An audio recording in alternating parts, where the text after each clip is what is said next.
Okay. What it do, Sober Soldier, salute. This is Stick from Dead Prayers with my partner, M1. And you are in tune to gotkushTV. There was empires in Africa called Kush, Timbuktu, where every race came to get booked. My success to you, even if you wish me the opposite. Sooner or later, we'll all see who the prophet is.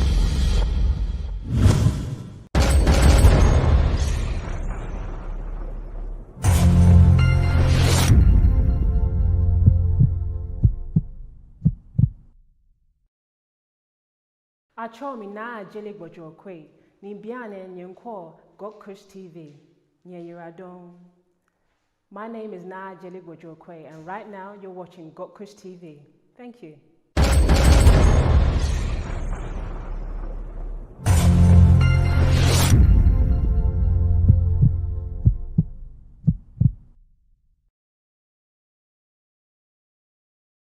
And I'm more to be thankful unto the Mother, Father, creative life force of the universe. Kudzai Mozimu Mokuro. Give praises unto our great ancestors. Abibi Tomi, Abibi Fahodiye, African power and African liberation for all African people. Welcome, kings and queens, to this, addendum, to a presentation, a brief exposition that I delivered previously entitled Honesty in Disagreement, where I was addressing some of what I consider to be a misrepresentation of Brother Sekou Kelleh's argument in relation to the current geopolitical realities within West Africa, particularly as related to the nations of Burkina Faso, Mali, Guinea, and Niger. Yeah, and so you can watch that previous exposition in your own time. However, there's a couple points here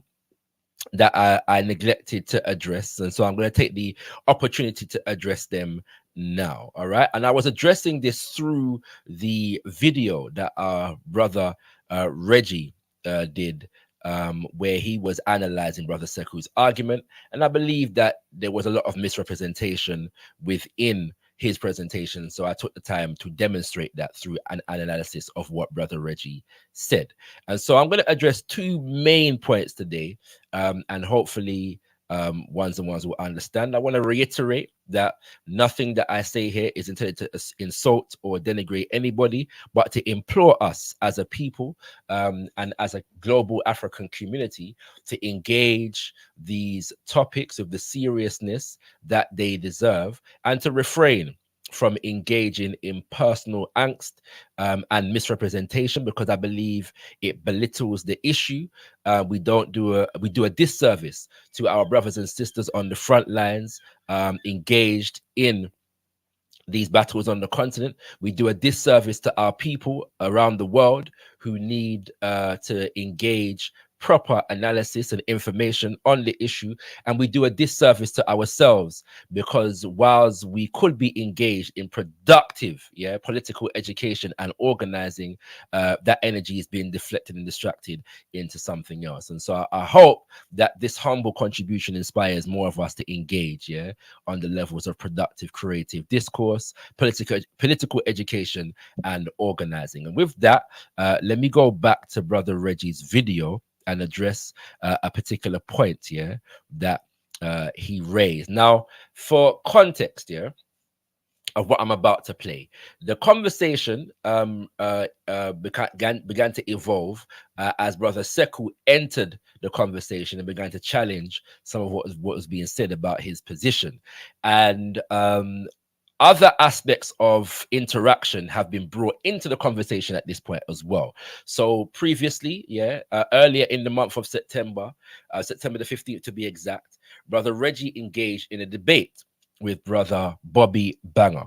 And this debate was around the issues of spirituality and science, and their relatedness to each other or lack thereof in forwarding the empowerment of Black people. Okay, and so Sister Julanda, who is the voice of the sister who you are about to hear, was questioning Brother Sekou on these matters. She entered the discourse kind of questioning him about or raising questions about his position on the role of African spirituality within Pan-Africanism as it relates to leaders and as it relates to movements and so on and so forth. Yeah. And so that's the context for where we enter the conversation at this point. All right. So that's just to give you some understanding of Wagwan. And so we're going to get into the things them right here now. And I hope this will all make sense. Wait, it didn't. She answered the question to the best. No, I said, what is his position on African spirituality? I don't know. Okay, I don't know. Yeah, Like, okay. So I know he aligns with it. So to explain, when Brother Sekou is asking what is his position on African spirituality, the person who is in question at the moment is Malefekete Asante. Yeah. So his name was brought into the discourse. And Brother Sekou is then asking a question. Well, based upon your study of Malefekete Asante's work, what is his position on African spirituality? Malefekete Asante, for those who are not aware, is one of the key definers of the theory and paradigm of Afrocentricity. Okay, and so that is the reason why his name was brought into the discourse, and Brother Sekou is inquiring as to one's understanding of his position on these matters. I'm going to continue. Okay, I don't know. Yeah, Like, okay. So I know he aligns with it.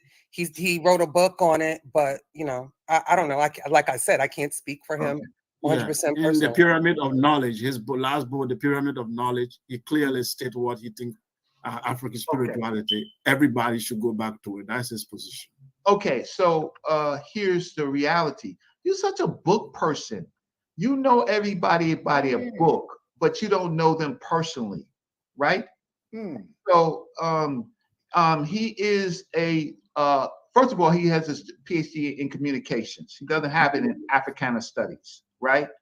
Another important thing that you should know. And you're right, Brother Reggie. The other thing that thank you. The other thing that you should know, since you're such a book person and you don't know, right, is that his wife, Karimo, she was the lead writer of the first version of Afrocentricity. The second thing that you should know, in the first version, that he said that Europeans can be Afrocentric. He removed that. Why did he remove it? Because students like myself and then my wife at the time challenged that, right, in public. You should know that, right? The other thing that you should know is that he doesn't put his spirituality, right, forward. He's not looking for a spiritual political situation. He is a teacher who and a professor who grants degrees in their knowledge of the subject. His personal life is his personal life. I happen to know a little bit more about some things, but you read a book and you make it holy. So the fact of the matter is, his partner was Dr. Malana Karenga, right? And so in the early years, and if you know anything about Kawaida theory is not spiritual at all. It's not. So the quantum principles, and none of them have anything to do with spirituality. It was an African American form of practicing principles. Malefekete Asante was very close to that. Now, what are you going to manufacture about Dr. Malefekete Asante? You can write anything in a book, but his practice is a whole nother story. So you're an ideologue. You're an ideologue. So let's see if we can do this. Okay, so a lot of things were said there. Yeah, a whole heap of things were said. And the first thing I want to say is that when we begin to prioritize whatever personal issue, yes, that we have with somebody, especially when that personal issue is not based upon something that is legitimately factual or truthful, or honest, in order to win the argument, sometimes, yeah, what happens is misrepresentation of not just the person we are engaging with, yes, but it can lead into misrepresenting or failing to properly assess and put forward the ideas expressed by some of our leading lights. Yeah. So 2 names were mentioned there, as has already been said, Elder Malefa Keti Asante and Elder Maulana Karenga. Yes. One key definer in Afrocentricity, and 2 key definer and the. Okay, so let's deal with Malefa Keti Asante first. Yeah, now I do want to say this one of his key co-definers of Afrocentricity is an elder mama by the name of Mambo Ama Mazama. Mambo, because she is in fact a Vudan priestess. Yeah, she's the editor of this text, The Afrocentric Paradigm. I want to put this forward because not only is Mama Ama Mazama one of the key definers of Afrocentricity, but she is key in the manifestation, the actualization, and the practicalization of Afrocentricity in real terms. She is the Perat, or the head of an organization called Afrocentricity International, which is an international organization for which Malefa Keti Asante was the international organizer up until relatively recently. And within the auspices of that organization, one of their key projects was the development of African-centered spiritual text, and also the establishment of an African-centered spiritual temple, so to speak, which is currently being developed in the nation of Cote d'Ivoire or Ivory Coast. Okay, so manifestly, Malefa Keti Asante has been, by virtue of his role as international organizer within Afrocentricity International, has been intimately involved in work that seeks to develop African spiritual text and establish African spiritual places of worship, so to speak, as a means of forwarding a Pan-African, African-centered empowerment agenda. All right, so that's one thing that we have to highlight. And then I'm going to read from one of Malefa Keti Asante's texts, and it's called An Afrocentric Manifesto. Yes. And the reason why I'm reading from this text specifically, and we could read from others, Brother Sekou mentioned one that you heard in the video, but the reason why I'm reading from this text specifically is because part of his argument here is related to some of Brother Sekou's arguments in this debate, specifically the debate with Bobby Banger around Afrocentricity and science. Yeah. And so just I'm going to read it, just a paragraph so that we understand Wagwan. All right. And so he says, the anti-spiritual and pro-material views of the West have driven the world to the brink of destruction more than once. It is certain that Western technology will not save the world.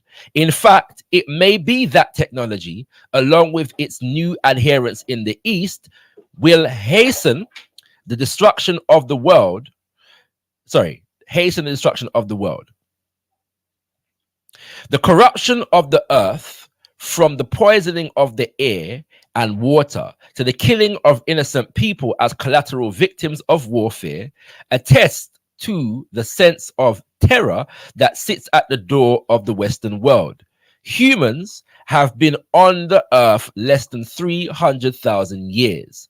Hominids have been here less than 8 million, and it is not guaranteed that we will be here another 300,000 years. As the trees and protozoa outlasted the dinosaurs, they may truly outlast humans, given the blind movement towards Ragnarok.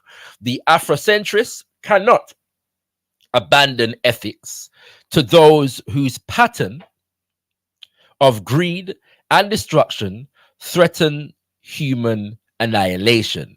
This is the lesson of the most advanced thinking about centricity.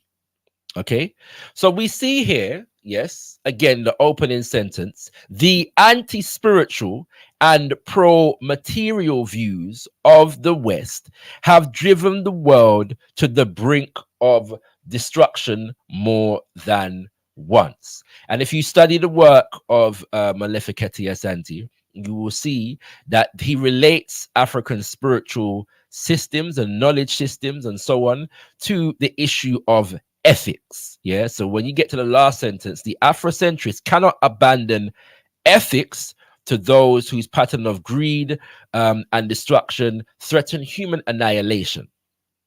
Yes, and so again, this particular passage is being read because Brother Sekou makes this argument in his discourse on why African spirituality is essential for forwarding an African liberation agenda. But we see very clearly here that Malefiketi Asante, wherever his personal inclinations on African spirituality or spirituality in general are, he is definitively making the point in his work in terms of defining the paradigm of African spirituality, that the anti-spiritual and pro-material views of the West have driven the world to the brink of destruction more than once. Yeah, and it's interesting that a juxtaposition was made in Brother Reggie's statements between Brother Malefiketi Asante's work, his written work, in which he is actually forwarding, you know, the paradigm and developing on the paradigm of Afrocentricity,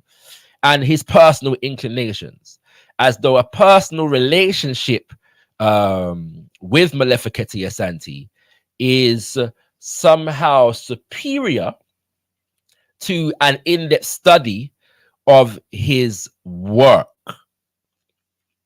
So it seems Brother Sekou is being challenged and, you know, derided for studying, for his dedication and commitment to studying the work of those within the African-centered scholarship field, which is very strange, yeah, to me. Yeah, there are other things that we could cite in relation to Malefiketi Asante, but we're going to leave that there for now, except to say this book, once again, yeah, the Afrocentric Paradigm, edited by Mambo Ama Mazama, and featuring contributions by Malefiketi Asante as well, among many others, is a very, very good text, yeah, to read in terms of your understanding of the Afrocentric paradigm, as the title suggests. And I'm, you know, one of those people, I'm really far more personally a student of Mambo Ama Mazama than I am Malefiketi Asante, for many different reasons, which we will probably get into another day and another time. All right. So to move on, the other luminary that was cited in Brother Reggie's discourse as somebody who is associated with and works with Malefiketi Asante is Maulana Karenga. And the statement that was made is that he is the developer of the Kawaida theory, yes, and which is the basis, the framework from which the celebration of Kwanzaa comes. Yeah, Kawaida theory is the philosophy of the US organization, which was under the leadership of Maulana Karenga. And the definitive state, this is the African Center philosophy that seeks, yeah, this is to explain the US organization and in analyzing the realities of African people, particularly in the United States of America, came to the conclusion that the key crisis in Black life was the culture crisis, the crisis of views and values. And so therefore sought to reestablish a paradigm, a way of life, and a framework for reestablishing African-centered views and values among African people. And so if the key crisis was the culture crisis, then we have to revive, redevelop, and reconstruct a definitive African culture. So Kawaida was the process and is the process of doing just that. Yeah, and so within that context, one of the things that Maulana Karenga did was publish a translation of ancient African Nile Valley wisdom. Okay, as you can see here, the Husia, sacred wisdom of ancient Egypt. Yeah, and so this is really a translation and presentation of ancient Kemetu spiritual texts for the most part. Yeah, that we see here. Yeah, Baba Maulana Karenga also has engaged a translation of the Oduifa, which I have, but I don't have it right here right now. I'm not going to bother go get it. Yeah, which is the ancient wisdom of our Yoruba, ancestors. And then you have Ma'at. All right. In fact, you know what? Let me bear with me 2 seconds. Yeah, bear with me 2 seconds. I'm gonna go get that text just so Uno can see it. Yeah, so Uno knows the thing exists. All right. All on there, little piece. All on there, little piece. gotkushTV presents Sankofa, The Future of Black History, a unique Black History Month online series exploring all dimensions of time as we chronicle the Black past, command the Black present, and empower the Black future. Workshops include The Future is Black, Why is Black History Under Attack? With ShakaRa, We Create Value, The Ingenuity of Enslaved Africans, with Robin Walker, Ancestral Calling, Agriculture, and the Opobo Library Initiative with Aya Eleni.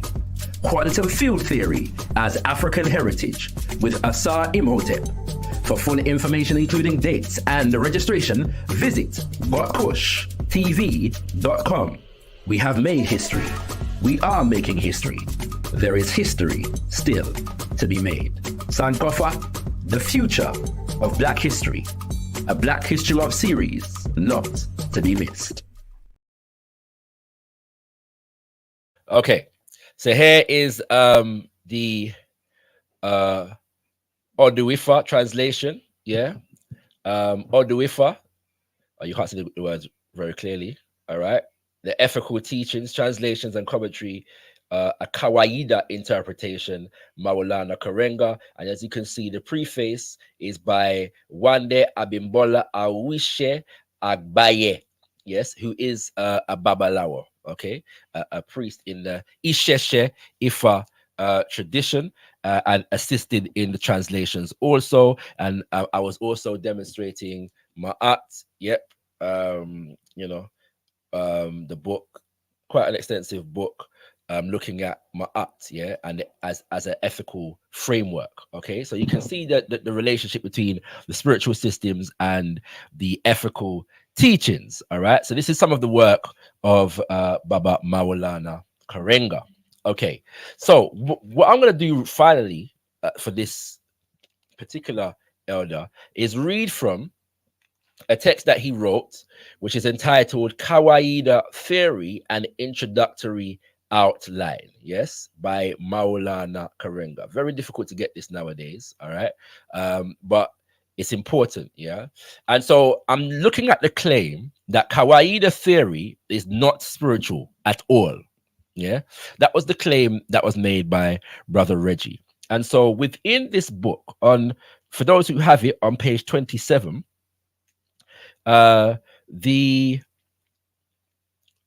we are in the middle of a discourse, yes, about under the second chapter, Kawaida on mythology, yes, and so it engages in a discourse on the positive and negatives of religion and spirituality, yes. And it uses both terms, yeah, in the context of this text. And so under the subheading correctives, yeah, so after assessing the positives and negatives, it proposes certain correctives, yeah. And I'm going to go to corrective C and D, all right? So corrective C states, stress on the social role of religion in making a better life on earth. Stress on the value and need of an earth-focused, human-centered religion which is consciously concerned with the social and material as well as the spiritual. Okay, that's corrective C. Yes. Corrective D states stress on the Africanization of religion, i.e., reshaping it in Black images and interest. If a people is determined to have a God, she should at least look like them, have a history with them, and be to their advantage. In a word, their God must be partisan and they must be his chosen people. Okay, we could go into other things, right? But this should demonstrate the idea that Kawaii theory is not spiritual at all. It's just not factual. It doesn't present an honest account of what Kawaii addresses, yeah, in actuality. Okay, and so I'm demonstrating this once again. Yeah, in order to win the argument, sometimes we can get so caught up in winning, yes, and discrediting our opponent, that we're actually not just misrepresenting our opponent, but also those who we are citing in our attempt to discredit our opponent. And I think that we should be bigger than that as African people. We should be bigger than that as Black conscious Pan-Africanists, Black power advocates, African-centered folks. Yeah, we should be bigger than that. All right. So I hope that that puts those issues to rest. Okay. The final thing I'm going to do is come back to this issue of Islamic jihadism. Yeah, because what I presented in my initial breakdown is that Brother Reggie and others attempted to diffuse and bring Brother Sekou's entire argument down to the issue of Islamic jihadism, as though he presented that as the sole and or most important central point and issue regarding these coups in West Africa. Yeah.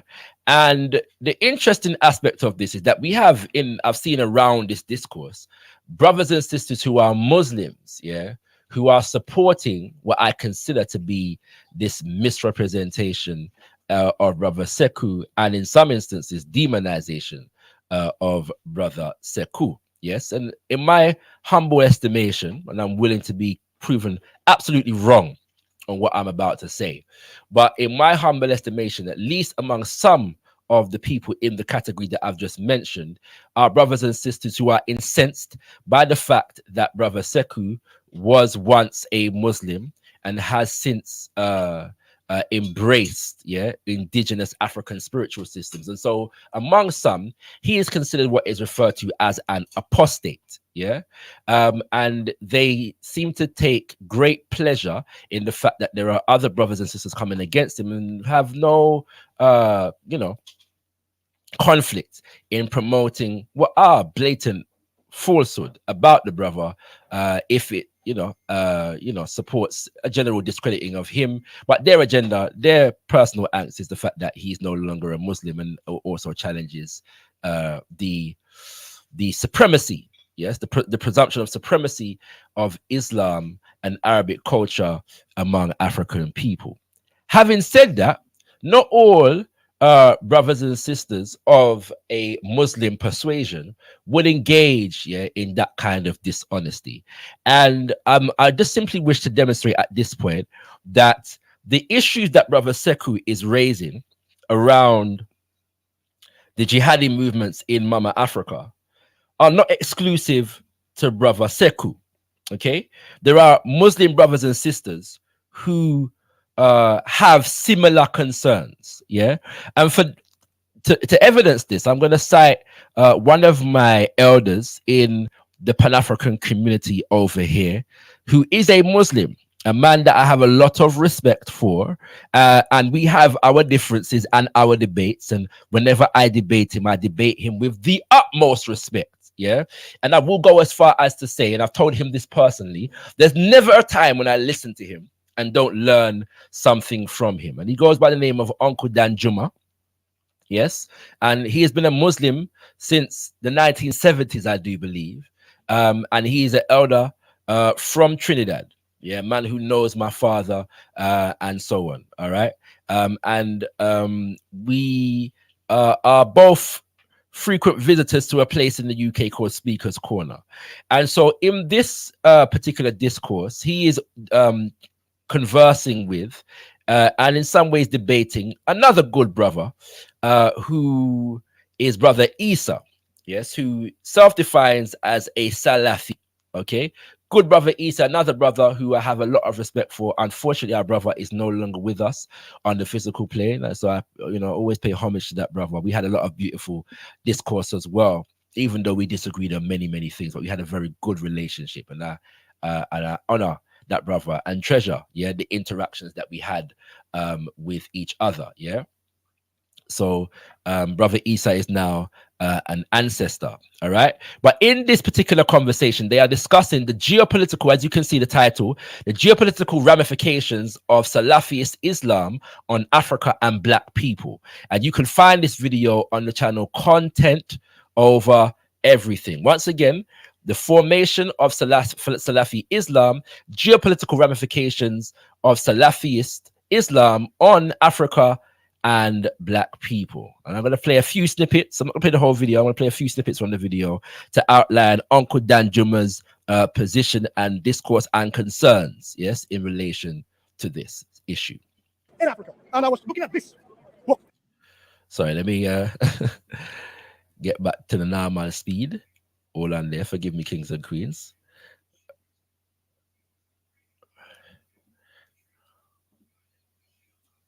This problem in Africa. And I was looking at this book about the Tuareg and their Islamic contribution, how it did not compromise their identity as Azawad, they're calling themselves now, but Tuareg, until very recently.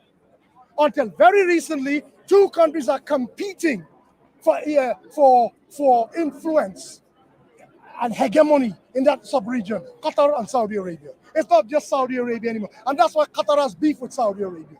The beef is not, one is little brother, one is big brother. Qatar is a tiny, like a thumb. It's like the thumb in the whole, it's smaller than that, but that to the whole. Well, Saudi's the bigger brother in that region anyway. Well, yeah, but they don't like the fact that if you compare in terms of population and wealth, I think they're level pegging. Yeah. In terms of, even despite the discrepancy in size. Yeah. So what you're having is a situation where, like Israel, attempting to carve out spheres of influence in Africa, and that's what people hate. When I say Israel, everybody, yeah. When I say that about Muslims, everybody upset. Everybody doing the same thing. Malaysia has oil plantations in the Congo. They messed up their rainforest and they're messing up ours. I love Malaysia. I love what they stand for, but they gotta stop doing that. I can call it out. It's the truth. I love Indonesian Muslims, loveliest people. They gotta stop doing what they're doing to the people of West Papua. They gotta stop doing that. Right? You gotta call it out. You gotta love your children and then call them out too. Otherwise, you don't really love them. So what I'm saying is, when you look at the situation in West Africa, West Africans are becoming incited to violence in the name of purism. In the name of purism. So you have people, I'm not even going to talk about Ibrahim Zakzaki and the Shia movement. I'm not even going to go there. If the black intellect wants to talk about that, he can discuss that till the cows come home. I ain't going to touch Ibrahim Zakzaki. I'm talking about Muslim to Muslim, where people come back from studying 3 years and they meet elders who learned their Islam under a tree, under a baobab tree. Talking about graduates though. Yeah. No graduates take 6 years. It's a 2 year. Brother, if these guys have studied already in Africa, they have fewer years. It's the converts from the West who do the full 8 years. People from the West do the full 8 years. But those in Africa who already have ijazahs, they just go and they get the language down like that, and the definitions down, and they come back. The problem I have is the attitude. They're driving a wedge in their rudeness, lack of respect. They're driving a wedge between themselves and their people. What they need to learn is, I know we talk about sheikh by age and sheikh by wisdom, but a lot of these young people don't have wisdom. They do not have wisdom. So they approach teaching in a very dry manner with a hard sticking to the letter of the law without the spirit of it, and they create problems for centuries. People like the Sekou Kelleh in West Africa, among the Manding Jula, have been teaching Islam in a manner that is consonant with the needs of the people. They would establish, like for example, the town of Kong in what is today the Ivory Coast, Cote d'Ivoire. All right, so you've seen that there. Yeah, I'm going to play one more section of this, and then I'll make a closing comment and we'll leave it there. All right. Let's see. But just to, you saw that the concerns that some of the concerns that Brother Sekou raised are actually within the remit of Uncle Danjuma's discourse, and I'll say more on that in a second. Let's get to this particular snippet right here. Accused of it before when speaking to Leo that I didn't clarify some of the stuff that you're saying. Yeah. So it sounds like the objection that you had is of the character of so-called Salafi people. No, cultural imperialism and geopolitics. Right. So it's more. It's not just that. Right. That is the micro picture. Okay. The macro picture is a geopolitical alignment with our people, with Saudis who call us niggers. Flat out! Flat out! Hey, you want me to put it flat? I'm going to drop it like it's hot.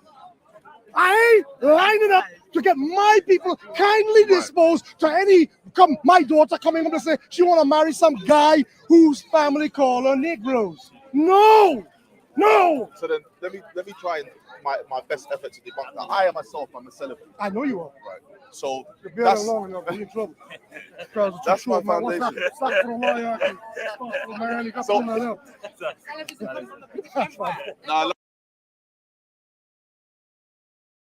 So yeah, Uncle Danjuma has a good sense of humor. All right, but so the point here. Now let me make this clear. Yeah, I'm not suggesting in any way, shape, or form that Brother Sekou and Uncle Danjuma would completely agree on these issues. I know they wouldn't, because I have had those debates with Uncle Danjuma enough to know that he would debate Brother Sekou quite vigorously.